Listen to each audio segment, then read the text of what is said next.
well for the guy, and he wanted it away from that house because it was going to be a ritzy house, and they didn't want to see no little pump house outside. But when they went down to drill where I picked the spot, they had, I think it was 140 some feet was a dry hole, 149 feet was 50 gallons a minute, and they went to 180 feet and they got 100 gallons a minute, which is 6,000 gallons an hour, and they'll never pump that well dry.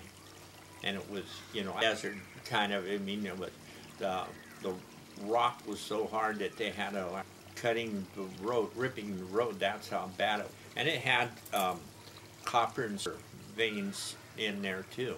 So I can't remember the town name now. I've done so many.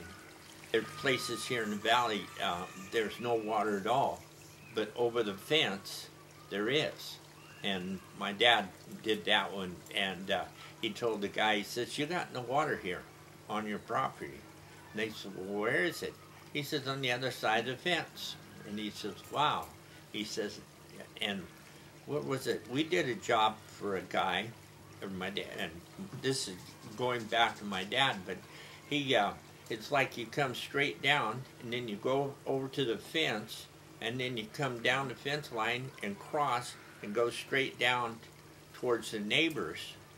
And the neighbor drilled a well in line with the other neighbor, and his water table dropped a foot.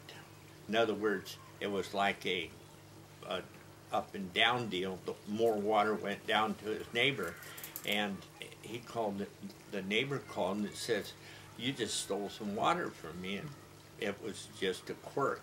My dad did a whole bunch of pictures for a guy from down south. We took the gold rod, the silver rod, and doused the pictures and sent the pictures back to him.